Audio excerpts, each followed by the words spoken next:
City news తెలుగుకి స్వాగతం. ఈనాటి వార్తా విశేషాలు. చిన్నగంజం మండలంలోని కడవకుదురు గ్రామంలో విద్యుత్ స్తంభాలను ప్రమాదకరంగా ఉన్నాయని నిత్యం చీరాల ఒంగోలు వెళ్లే ఆర్టీసీ బస్సులు, ఆటోలు రహదారి నుండి ప్రయాణిస్తున్నాయి. విద్యుత్ శాఖ వారు కడవకుదురు బ్యాంకు సమీపంలో విద్యుత్ స్తంభం పద్ధతి ఏర్పాటు చేయడం కానీ పాత స్తంభాలు తొలగించడం మర్చిపోయారు. ఈ ప్రాంతంలో పూజలోని ప్రజలు, రోడ్డుపై వాహనదారులు కూడా పూర్తిగా తొలగించకపోవడంతో ఆందోళన తప్పడం లేదు. కాంట్రాక్టు కొత్త స్తంభాన్ని వేసి పాత స్తంభాలను ఎందుకు పూర్తిగా తొలగించడం లేదని, ఏదైనా ప్రమాదం జరిగితే నా బాధ్యత విద్యుత్ శాఖపైనే ఉంటుందని ప్రజలు అనుకున్నారు. ప్రమాదం జరగక ముందే ఈ 2 స్తంభాలను తొలగించాలని ఈ ప్రాంతం ప్రజలు, వాహనదారులు కూడా కోరుతున్నారు.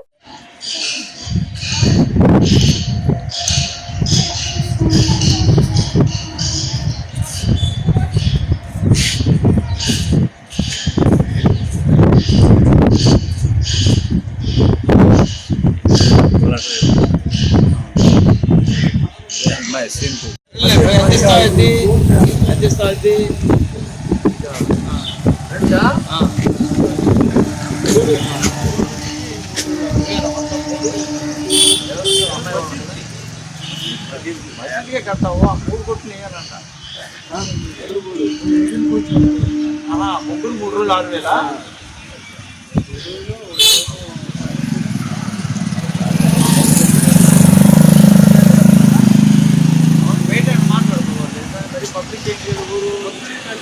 బాపట్ల జిల్లా చీరాల రోటరీ క్లబ్ ఆధ్వర్యంలో రైల్వే స్టేషన్ ప్రాంగణంలో చల్లని మంచినీటి చలివేంద్రాన్ని ప్రారంభించారు revenue divisional officer T Chandrasekhar Naidu, station master N Singaiah. ఈ సందర్భంగా ఆర్టీఓ చంద్రశేఖర్ మాట్లాడుతూ రోటరీ అనేక సేవా కార్యక్రమాలు నిర్వహిస్తున్నారని, వేసవి కాలంలో ప్రయాణికుల దాహం తీర్చడానికి చలివేంద్రం ఏర్పాటు చేయడం అభినందనీయమని అన్నారు.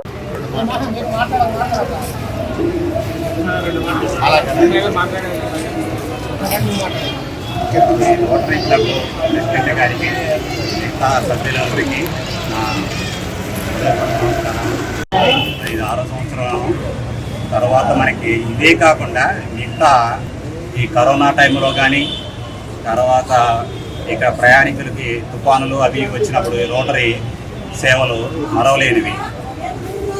ఇట్లాగే పాసింజర్ల గురించి కానీ రైల్వేకి చేస్తున్నవి ప్రజలకు కూడా ఉపయోగపడతా ఉంటాయి. కాబట్టి ఇలాగే కొనసాగించవలసిందిగా రోటరీ ప్రెసిడెంట్ గారిని, సభ్యుల్ని కోరుతున్నాను.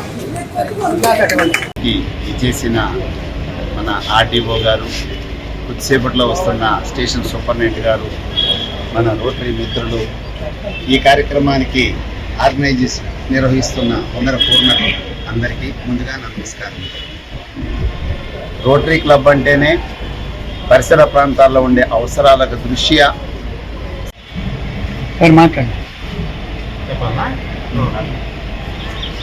ఈరోజు రోటరీ క్లబ్ చీరాల ఆధ్వర్యంలో రైల్వే స్టేషన్ పరిసర ప్రాంతాల్లో ప్రయాణికులకు, అలాగే ఈ ప్రాంగణంలోని ప్రజలకు అందరికీ కూడా ఎండాకాలంలో తీవ్రమైన వాటర్ సమస్య, అలాగే మజ్జిగ పంపిణీ కార్యక్రమం ప్రారంభించారు.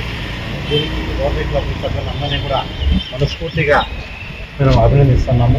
ఇలాంటి మంచి కార్యక్రమాలు దాకా ఎన్నో ఛానళ్ళ ద్వారా తర్వాత మంచి కార్యక్రమాలు మళ్ళీ చేయాలి. బాపట్ల జిల్లా చీరాల అంబేద్కర్ భవన్ లో దళిత హక్కుల పరిరక్షణ సమితి, దళిత మహాసభ నాయకులు మాచవరపు జూలియన్, నీలం నాగేంద్రంలు, డిప్యూటీ స్పీకర్ రఘురామకృష్ణరాజులు పదవి నుండి బర్తఫ్ చేయాలని కోరుతూ నిరసన ప్రదర్శన నిర్వహించారు. తొలగించాలి డిప్యూటీ స్పీకర్ పోస్టు నుంచి రఘురామకృష్ణరాజును వెంటనే, తెలుగుదేశం పార్టీ నుండి తొలగించాలి రఘురామకృష్ణరాజును వెంటనే, రఘురామకృష్ణరాజుకి గొడుగు పడుతున్న Chandrababu, Pawan Kalyan down down down down Pawan Kalyan, Raghuramakrishnaraju గొడుగు పడుతున్న చంద్రబాబు, పవన్ కళ్యాణ్ మతం తీసుకుంటే వాళ్ళకి ఏదో హోదా పెరుగుతుందని, ఎస్సీ సర్టిఫికేట్లు వాళ్ళ క్రిస్టియన్ సర్టిఫికేట్లను కూడా రద్దు చేయాలని, వాళ్ళకి ఎస్సీలుగా కాకుండా క్రిస్టియన్గా చూసి బీసీలో పెట్టాలని ఒక డిమాండ్ పెడుతూ ఉన్నారు. అది సుప్రీంకోర్టులో కూడా వేసి, సుప్రీంకోర్టు బీజేపీ ప్రభుత్వం వాళ్ళ యొక్క అధికారంతో దాన్ని సుప్రీంకోర్టులో ఒక జడ్జిమెంట్ తెచ్చుకొని అదేదో మొత్తం కూడా భారతదేశంలో ఉన్న క్రైస్తవులందరికీ కూడా ఏదో జరిగిపోతుంది అన్నటువంటి ఒక వాతావరణాన్ని వాళ్ళ యొక్క పత్రికల ద్వారా, వాళ్ళ ఆడియోల ద్వారా, వీడియోల ద్వారా భయభ్రాంతులు గురి చేస్తున్నారు. మిత్రులారా, మనం గమనించాల్సిందంటే తెలుగుదేశం పార్టీ తన్నిందని వైఎస్ఆర్ పార్టీ కొట్టేస్తున్నాం, వైసీపీ పార్టీ వాళ్ళు తన్నినప్పుడేమో తెలుగుదేశానికి కొట్టేస్తున్నాం. ఇలాగా పార్టీలు మార్చి మనం ఓట్లేస్తున్నా ఏ పార్టీ కూడా దళితులకు అండగా లేదు. ఎందుకంటే ఈరోజు ఆకివీడులో జరిగిన ఇన్సిడెంట్ని ఈరోజు వైఎస్ఆర్ పార్టీ వాళ్ళు కనీసం ఖండించడం కానీ అక్కడికి వెళ్ళేసి ఏం జరుగుతుందో కూడా తెలుసుకోలేని పరిస్థితుల్లో వైఎస్ఆర్ పార్టీ ఉంది. మన మిత్రులకి సహజంగా క్రైస్తవ మతం, ఎందుకంటే మనం క్రైస్తవులంగా పుడుతూనే మనం హిందువులం, కానీ మనం హిందువులు మనం దగ్గర రానికుండా మనకి అంటరానితనంగా మన చదువుకు దూరంగా మరి ఆస్తికి దూరంగా మనం దూరంగా నెట్టివేయబడ్డారు. కాబట్టి క్రైస్తవులు వచ్చి మనం దగ్గర తీసుకొని మనం వాళ్ళతో సమానంగా మన ఒక మనుషుల్లాగా మనకు గౌరవాన్ని ఇచ్చినటువంటి క్రైస్తవ మతం. అందువల్ల క్రైస్తవ మతాన్ని ఎక్కువగా మన వాళ్ళందరూ కూడా ఆకర్షితులు అయినారు. మరి క్రైస్తవ మతం ఆకర్షితులైన మాత్రాన మన యొక్క ఎస్సీకి హోదా పోదు. ఈరోజు మన క్రైస్తవ మతం తీసుకొని వాళ్ళు బీసీసీ కింద పెడితే రేపు ఇవ్వడన్నా మనల్ని అగ్రవర్ణాలను తిట్టేవాడు నువ్వు మాట్లాడవా మాదిగోడవా అంటారు తప్ప నువ్వు క్రైస్తవుడు అని చెప్పి తిట్టడు. కానీ ఎస్సీ అట్రాసిటీ యాక్ట్ కూడా మీకు వర్తించదు అనే పద్ధతిలో ఈ రకంగా వాళ్ళు కుట్ర చేస్తూ ఉన్నారు. మిత్రులారా, ఇప్పుడు రఘురామకృష్ణరాజు చేస్తున్న ప్రతి కార్యక్రమానికి మరి యొక్క బీజేపీ ప్రభుత్వం కానీ తెలుగుదేశం ప్రభుత్వం కానీ జనసేన ప్రభుత్వం కానీ వాళ్ళందరూ కూడా కూటమిగా అండ ఉండబట్టే అతను ఆ రకంగా రెచ్చిపోతున్నాడు. మరి ఆంబోతు ఊరి మీద వదిలిపెట్టిన ఆంబోతులాగా పంటకు ముందు విత్తన శుద్ధి ఎంతైనా అవసరం ఉందని, ఆ విషయాన్ని రైతులకు ఐసీఆర్పీలు మరియు సచివాలయ వ్యవసాయ సిబ్బంది రైతులకు తెలియజేయాలని కల్లపాలెం మండల వ్యవసాయ శాఖ టెక్నికల్ అసిస్టెంట్ కిరణ్ అన్నారు. ఈ రోజు ఐసీఆర్పీలకు సచివాలయం వ్యవసాయ సిబ్బందికి స్థానిక ఎంపీడీఓ కార్యాలయంలో శిక్షణలో భాగంగా ఆయన తెలిపారు. ఈ కార్యక్రమంలో మండల వ్యవసాయ అధికారి సుమంత్ కుమార్ ఆధ్వర్యంలో నిర్వహించారు. ఈ సందర్భంగా ఆయన మాట్లాడుతూ వేసవి తర్వాత వేసే పంటకు వ్యవసాయ అధికారులు సూచనలు పాటించి విత్తన శుద్ధి చేసిన తర్వాత మాత్రమే పంటలు వేస్తే మంచి దిగుబడి వస్తుందని అన్నారు.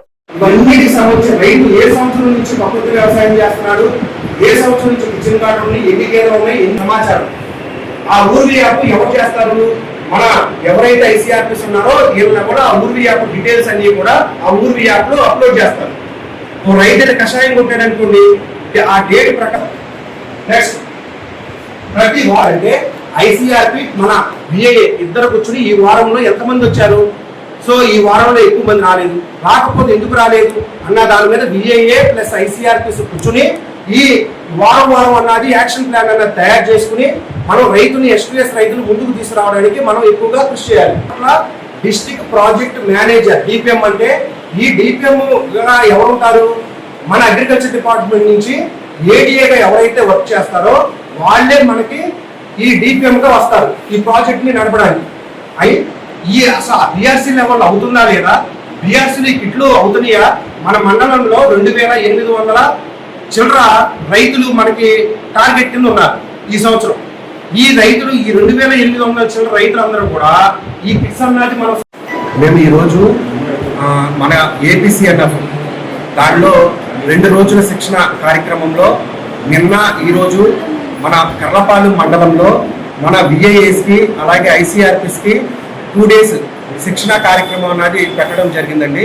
ఈ 2 days భాగంగా నిన్న మనము గ్రౌండ్ లెవెల్లో ఈ ఏటీఎంస్, ఏ గ్రేడ్లు, సామూహిక ఇన్పుట్స్, అలాగే ఫిల్టరైజేషను, విత్తన గుళికలు ఇవన్నీ కూడా ఎలా తయారు చేయాలి, ఏ విధంగా తయారు చేయాలి, అలాగే పిఎండిఎస్ పచ్చిరొట్ట ఎరువులు వేసిన ఫీల్డ్స్కి, అలాగే మనము ఈ విత్తన గుళికలు తయారు చేసినవన్నీ కూడా మన భూమిలో జల్లించడము అన్న కార్యక్రమం మీద నిన్న బిఏఎస్కి అలాగే ఐసీఆర్పీస్కి ట్రైనింగ్స్ ఇవ్వడం జరిగింది.